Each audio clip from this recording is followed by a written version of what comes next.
और स्वयं अपने हाथ से दधी मथने लगी। और जब तक कन्हैया ने क्या किया, जो छोटे छोटे ग्वाल वाल है ना, उनकी लीलाएं की, उनका ध्यान किया और उनका गान करने लगी। कन्हैया जी की लीला का मन में विचार करने लगी कि हमारे कन्हैया ने छोटे ये थे तब दधी माखन की लीला की। इस प्रकार से बार बार विचार करते करते काफी समय हो गया दही को बुलोते बुलोते। तो कन्हैया जी इधर विश्राम कर रहे थे, फिर जाग गए और धीरे धीरे आए मैया के पास। कहते मैया मुझे भूख लगी हुई है। दधी माखन को रोक करके मैया जी ने कन्हैया को अपने है ना पैरों पर चलकर दे करके उनको उठाया और गोद में ले लिया सज्जनों। और उनके मातृभाव से सिक्त होकर के प्रसन्न होकर के मैया जी दूध पान कराने लगी, दूध पिलाने लगती हैं। कन्हैया को दूध पिलाती हुई मैया जी यशोदा जी की सज्जनों चूल्हे पर एक जो पद्मगंधा नाम की गाय का दूध रखा हुआ था, गर्म हो रहा था, तो उस पर दृष्टि पड़ती है कि वह दूध उफन रहा है, दूध निकल रहा है।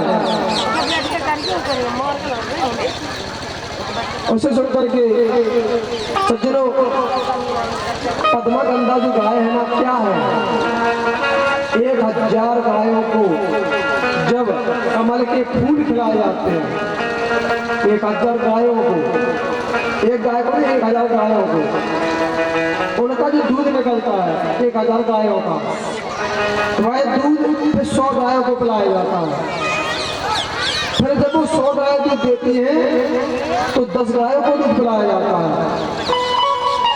फिर जब वो 10 गाय दूध देती है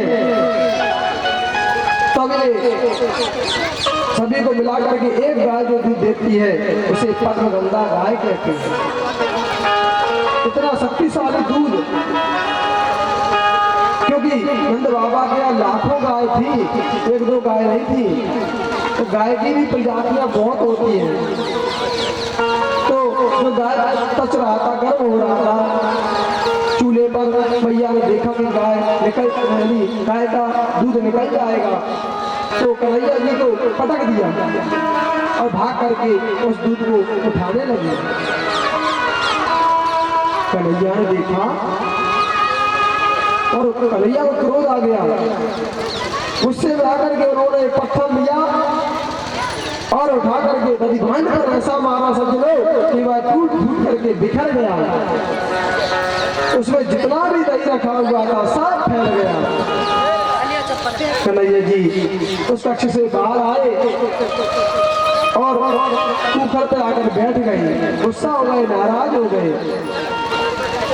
उस कक्ष से बाहर जैसे आकर बैठे, जो बासी माखन रखी थी भूख की वजह से वह खाने लगे। बानर लोग जो थे, क्योंकि वृंदावन में बंदर बहुत रहते हैं, तो उनको भी माखन खिलाने लगे। मैया यशोदा जी दूध उतार करके जब लौट करके आई, देखा तो दादी के जमाने की उनके घर में वो मटकी रखी हुई थी। दादी परदादी बहुत पुरानी मटकी थी। तो आज भी हमारे घर में माता बहनें कुछ होती है, पुरानी से पुरानी चीजों को रखती है याद के लिए। तो बहुत पुरानी मटकी थी, कन्हैया ने फोड़ दी मटकी को देख करके, और कन्हैया की करतूत को देख करके कन्हैया ने ये फोड़ी है। तो पहले तो बहुत हंसी आई मैया को, और कन्हैया को बहाना देख करके दधी में सले हुए उनके छोटे छोटे चरणार बिंदु को देखा। अब तो मैया यशोदा आगे को बढ़ने लगी, तो उन्होंने देखा कन्हैया ऊपर पर बैठा है, स्वयं बासी माखन खा रहा है और बानरों को भी खिला रहा है, बंदरों को भी खिला रहा है। इससे मैया जी को भी अब तो क्रोध आ गया। पहला कार्य किया कि हाथ में उन्होंने छड़ी ले ली और कन्हैया को पकड़ने के लिए दौड़ पड़ी। मैया यशोदा को क्रोध आ गया। सज्जनों, अपनी आते देख करके कन्हैया उखल से छलांग लगाते हैं और भाग खड़े हुए आगे आगे कन्हैया, पीछे पीछे मैया भाग रही है। सज्जनों, बहुत दौड़ लगाई कन्हैया ने, मैया को बहुत परेशान किया। मैया के जो चोटी थी ना वो भी खुल गई भागते भागते, शरीर थक गया, पसीने से लथपथ हो गई मैया। तभी कन्हैया ने सोचा मैया बहुत परेशान हो गई है। अब तो सज्जनों, कन्हैया आकर के जैसे ही पास में आए और मैया यशोदा को देख करके मन कन्हैया का भी थोड़ा विगलित हो गया, यानी कि अंदर से ग्लानि हो गई और उन्होंने आकर के स्वयं अपने आप को पकड़ा दिया गया। भगवान ने मैया यशोदा मैया पास में हाथ कन्हैया को मैया ने पकड़ लिया। तब उन्होंने छड़ी फेंक दी माता जी ने और कहा कन्हैया भाग न जाए कहीं, इस भाव से छड़ी को फेंका। मैया यशोदा कन्हैया को उखल से बांधने लगी। सज्जनों, जैसे रस्सी ली तो रस्सी से बांधना चाहा तो कितनी भी बड़ी रस्सी लाए 2 अंगुल की रस्सी कम पड़ जाए। बारंबार प्रयास किया, बहुत परेशान हो गई मैया। सज्जनों, तब कृपाधीश स्वयं बंधने के लिए अपनी माँ के बंधन में आकर बंध जाते हैं। सज्जनों, हमारे अंदर जो अहंकार है जब तक अहंकार रहेगा तब तक हमें ना कुछ भी नहीं कर सकते हैं। हमें कभी अहंकार नहीं करना चाहिए, घमंड नहीं करना चाहिए। माँ को अहम था कि मैं अपने बल पर कन्हैया को बांध दूंगी, लेकिन जब बहुत परेशान हो गई, थक गई मैया, तो कन्हैया ने अपने सुख शांति पूर्वक बांध गए। अब तो ऊपर से बांध कर मैया ने सोचा बहुत उद्यम करता है ये, अब मैंने इसको बांध दिया है, चलो मैं अपना काम कर लूं। सज्जनों, इधर कन्हैया की दृष्टि माँ पर खड़े हुए 2 वृक्ष थे उनके महल में, घर में यमला जो वृक्षों पर पड़ी, जो पूर्व जन्म में पहले जन्म में धनाध्यक्ष कुबेर के पुत्र जो 2 है ना नलकूबर और बड़ी गरीब थी। इन्होंने अपने पिता की धन संपत्ति पर बड़ा अभिमान था, क्योंकि धनाध्यक्ष जो कुबेर जी है ना मालिक के धन की, तो इन्हें घमंड आ गया कि मेरे पिता जैसा धनवान कोई है ही नहीं संसार में। और एक दिन इन दोनों ने मदरा का सेवन किया। सज्जनों, शराब का सेवन किया और जाकर के स्त्रियों के साथ मंदाकिनी नदी में जलक्रीड़ा करने लगे। इधर उसी समय देवर्षि नारद जी का वहां आगमन हुआ। देवर्षि नारद जी को देखकर स्त्रियों ने लज्जा के कारण वस्त्र धारण कर लिए। ये दोनों क्या कर रहे थे, स्त्रियां जो थी साथ में निर्वस्त्र होकर नहा रही थी, ये भी निर्वस्त्र होकर नहा रहे थे। तो स्त्रियों ने जैसे ही देखा कि नारद जी आए हैं तो अपने वस्त्रों को लेकर के है ना अपने अंगों को ढक लिया।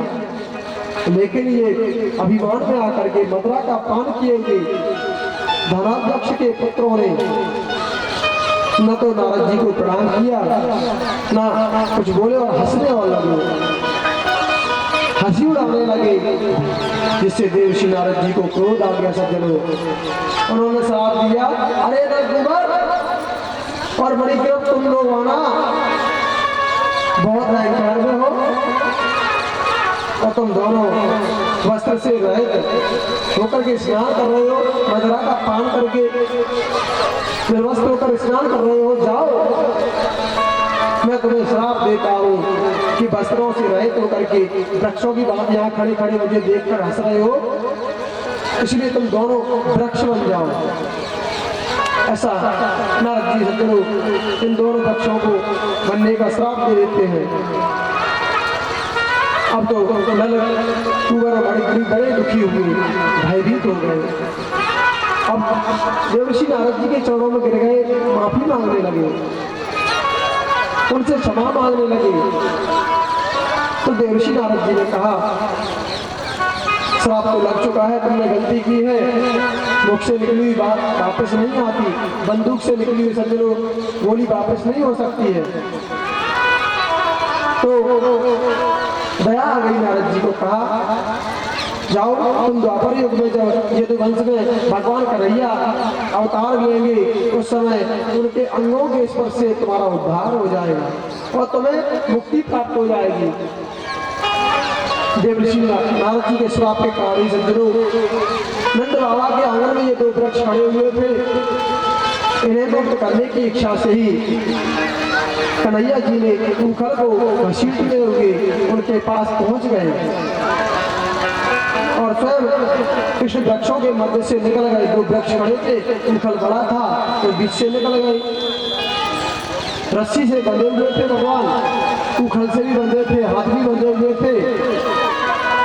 और जैसे ही कन्हैया ने जरा सा झटका दिया तो दोनों वृक्ष गिर गए धड़ाम से और उन वृक्षों से दो महापुरुष निकले। उन्होंने भगवान जी के चरणों में प्रणाम किया और हाथ जोड़कर कहते स्तुति करते हैं। कथयाम हस्तो च कर्मसु मनस्तव पादयोर्नः स्मृत्यां सर्वस्तुं निवास जगत प्रणामे। हे प्रभु हम पर ऐसी कृपा कीजिए कि हमारे जो बाड़ी है ना हमारी आपके मंगलमय गुणों का ही अनुमोदन करती रहे, आपके ही गुणों का वर्णन करते रहे। और इस प्रकार से जो लोग प्रार्थना करते हैं कहते हैं कि हम आपकी कथाओं को सुनते रहें, हमारे हाथ से आपकी सेवा में हमेशा लगे रहें। मेरे जो हाथ है ना आपकी सेवा करें, हमारा मन आपके चरणों में लगा रहे। नाना प्रकार से उन्होंने भगवान की स्तुति की। और सज्जनों यह संपूर्ण जगत आपका निवास स्थान है, इसलिए हमारा सिर आपके सामने झुका रहे ऐसी वंदना करते हैं। वृक्ष नेत्रों से उनका दर्शन करते रहे। नलकुंवर बड़े करीब ने भगवान की स्तुति को किया। भगवान कन्हैया जी प्रसन्न हो गए और नलकुंवर बड़े करीब से कहा अब तुम श्राप से मुक्त हो गए हो, तो मेरी भक्ति प्राप्त हो गई है, अब तुम लोग अपने अपने स्थान को प्रस्थान करो। सज्जनों भगवान के द्वारा इस प्रकार आज्ञा देने पर नलकुंवर मणिग्रह ने भगवान को प्रणाम करके उनकी परिक्रमा की, प्रणाम करके चले जाते हैं। इधर सज्जनों वृक्षों के गिरने का जैसे ही शब्द सुना तो सारे गोपगण दौड़ करके आए। देखा कि उन्होंने बालकों से पूछा कि ये वृक्ष कैसे गिरे। बालकों ने कहा इसी कन्हैया ने उखल से खींचकर इन्हें गिरा दिया है। इनमें से हमने दो पुरुषों को भी निकलते हुए देखा। इससे ये बालक सभी सत्य बोल रहे थे सज्जनों, लेकिन कन्हैया के इस बात पर किसी को विश्वास ही नहीं हुआ कि छोटा सा बालक इतने बड़े वृक्षों को कैसे पटक सकता है, कैसे उखाड़ सकता है। सज्जनों अब तो है ना नंद बाबा ने कन्हैया को उखल से खोल करके गोद में बैठा लिया। पूछा कन्हैया तुम्हें किसने बांधा है? कन्हैया कहते हैं बाबा मैया ने मुझे बांध रखा है। तो कन्हैया से बाबा कहते हैं बेटा तू अपने मैया के पास मत जाना, वो तुझे मारती है ना, तुझे बांधती है, तू मत जाना, मेरे पास सो जाना। कन्हैया ने कहा ठीक है बाबा। अब एक गोपी ने पूछा कन्हैया जब मैया के पास नहीं जाओगे तो दूध कौन पिलाएगा तुझे?